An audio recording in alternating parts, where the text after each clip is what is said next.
Bonjour Rhys. Bonjour. Déjà, comment ça va physiquement ce matin? Ça va un peu mieux, j'ai pu sortir de l'hôpital, voilà, donc je me remets peu à peu.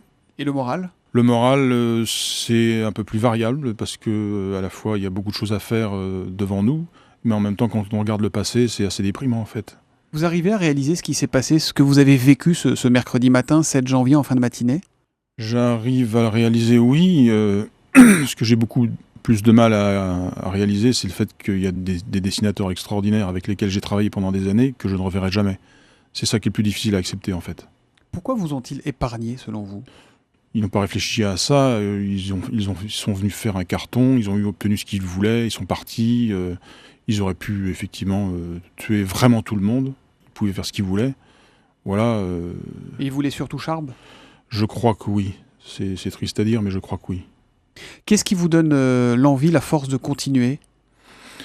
D'abord parce que j'aime mon métier, je suis dessinateur, donc j'ai pas envie de renoncer à ce métier à cause de ça, à cause de ces individus. Je continuerai à dessiner. C'est vrai que le jour où ça s'est passé, je me suis posé la question de savoir s'il fallait pas tout arrêter.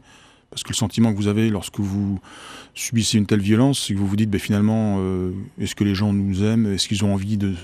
Peut-être qu'on ne veut plus de nous. J'avais l'impression un peu qu'on voulait vraiment, mais vraiment plus de nous, à tel point qu'on voulait même nous supprimer. C'est vrai que, et du coup, les manifestations qui ont eu lieu les jours suivants nous ont un peu remonté le moral. En fait, on ne se rendait pas compte à quel point on était important pour beaucoup de gens. Même si c'était des gens qui ne nous lisaient pas, symboliquement, on était important pour eux. Il y a eu les manifestations et puis il y a eu le succès incroyable de ce numéro des survivants, finalement tiré à 7 millions d'exemplaires. On a tous en tête cette une Mahomet tenant une pancarte « Je suis Charlie » et aussi cette inscription en haut « Tout est pardonné ». Ça veut dire quoi, tout est pardonné? C'est quoi le message? C'est assez malin, puisqu'en fait, le pardon, c'est quelque chose de très chrétien, de très religieux. C'est vrai que nous qui sommes athées, c'est nous qui, à notre tour, on inverse un peu les rôles. C'est nous qui donnons notre pardon à nos assassins, en fait. Ce qui est ironique ou ce qui est sincère? Ce qui est ironique, ça c'est sûr. Et à la limite, ce qui est presque aussi sincère, parce que on n'est même pas au niveau de la haine, en fait. On n'est même pas au niveau... C'est pas à ce niveau-là. On voit bien que le problème, c'est pas un problème d'individu. C'est un problème qui est beaucoup plus large que ça. Si haine il devait y avoir chez nous, elle n'aurait pas de sens et elle ne servira à rien du tout. Ça veut dire que vous leur pardonnez aux frères Kouachi? C'est-à-dire que déjà ils sont morts, donc c'est peut-être plus confortable de pardonner quand ils ne sont plus là.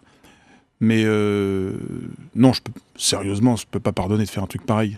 Mais en même temps, si on a une vision un peu plus large que ça, le vrai problème dépasse leur personne. Est-ce que vous avez des regrets, Rhys? Est-ce que vous vous dites, avec le peu de recul que vous avez aujourd'hui, que vous êtes allés trop loin, vous tous?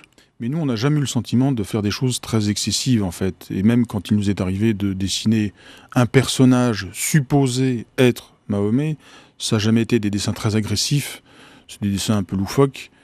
Le sentiment que j'ai, c'est que c'est plutôt un sentiment de solitude. Pourquoi n'y a-t-il que nous pour oser défendre la laïcité de cette manière-là? En fait, il n'y a pas grand monde qui défend la laïcité. Tout le monde est pour la laïcité, mais qui défend concrètement la laïcité en mettant un peu les choses au pied du mur? Vous connaissez Philippe Geluck, le dessinateur du chat. Il a déclaré ici sur Europe 1 il y a quelques jours « La liberté d'expression qui est totale chez nous ne doit pas pour autant nier une certaine responsabilité ».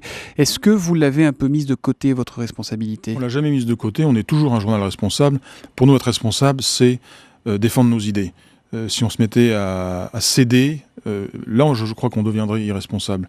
Et je pense que quand on fait la part des choses, des gens qui font des dessins d'un côté et de l'autre des gens qui assassinent des personnes, est-ce qu'il y a à hésiter une seconde pour dire où sont les irresponsables? Je ne pense pas que ce soit du côté des dessinateurs. Delfeil de Thon, qui est un ancien de Charlie, a eu des mots encore plus durs. Il s'en est pris à Charb. Il était le chef. Quel besoin a-t-il eu d'entraîner toute l'équipe dans cette surenchère? Je ne suis pas d'accord avec les termes qu'il utilise quand il y a entraîné. Comme si la rédaction de Charlie Hebdo était une réaction de mouton et comme si le directeur de la rédaction était un chien de berger. S'il y avait vraiment eu au sein de la rédaction une divergence profonde, on l'aurait su, on en aurait tenu compte. Mais on ne s'est jamais forcé à faire ça. Donc, mais est-ce que dans ces fameuses réunions de rédaction du mercredi, vous disiez tiens, on les a bien eus, on va pousser le bouchon un peu plus loin? Est-ce qu'il y avait une volonté de provoquer, d'aller toujours plus loin? D'abord, des caricatures de Mahomet, on n'en a pas fait énormément. Il y a quand même 52 numéros par an. On fait des couvertures sur une multitude de choses qui n'ont rien à voir avec ni l'islam ni Mahomet. Donc ça m'agace un peu quand on réduit Charlie Hebdo à 2 ou 3 dessins de ce type. on n'est pas des monomaniaques de l'islam. On s'est toujours dit qu'on avait le droit de temps en temps, quand l'actualité, le critère qu'on a, c'est l'actualité. Si dans l'actualité, il y a quelque chose qui se passe, on s'autorise le droit de faire un dessin dessus. Mais s'il n'y a rien, on ne va pas dessiner Mahomet. Il y a d'autres choses, à la limite, plus importantes que ça à dessiner. Quand sortira le prochain numéro? On sait que vous allez prendre un petit peu de temps. Oui. Il y a déjà une date, on sait... Ça, il faut voir ça avec l'équipe, parce que l'équipe est quand même dans un état de fatigue physique, nerveuse, psychique assez important. Donc même si l'envie est toujours là de refaire Charlie Hebdo, il faut qu'on voit ensemble les modalités de la reparution du prochain numéro. On va le déterminer. C'est une question de semaines? Oui, de quelques semaines, voilà. Il y aura des caricatures de Mahomet ou pas, ou cette fois-ci Probablement pas. On va pas faire ça tout le temps. Enfin, encore une fois, je vous dis, est-ce que c'est justifié ou est-ce que c'est pas justifié? C'est tout. Et quand vous voyez que le numéro des survivants a entraîné des manifestations au Niger notamment, il y a eu 10 morts le week-end dernier, qu'est-ce que vous vous dites? Des contestations, il y en aura toujours. Après, quel sens elles ont et quelle portée elles ont? C'est quoi? C'est 1000 manifestants? C'est 2000 manifestants? C'est pas parce que... 10 morts. Oui, c'est 10 morts, mais c'est à partir de quel seuil ça devient vraiment important? La première fois qu'on a publié une caricature de Mahomet, c'était pour l'élection de Miss Univers au Nigeria. Et le simple fait d'organiser Miss Univers au Nigeria, il y avait eu, je crois, 200 morts, ou quelque chose d'épouvantable. Donc vous voyez bien que le problème, c'est pas uniquement des histoires de caricatures de Mahomet.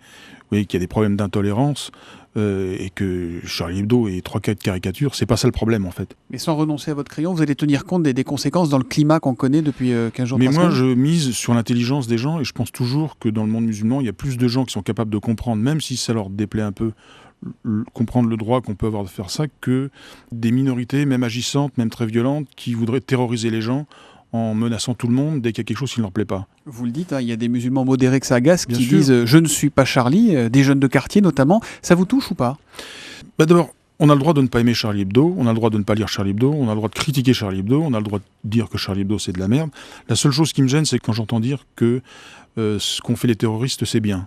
Enfin, on n'a pas le droit de... À mon avis, l'apologie du meurtre, c'est la ligne rouge. Qui va dessiner dans les prochains numéros? Qui seront les nouveaux venus?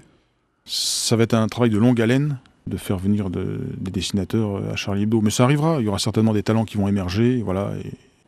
Il y a quelques jours, Uderzo, le papa d'Astérix, a émis le souhait, ici sur Europe 1 encore, de vous donner un coup de main. Est-ce que vous êtes prêt à faire une place à Astérix dans Charlie? Là, ce serait vraiment l'union nationale pour le coup.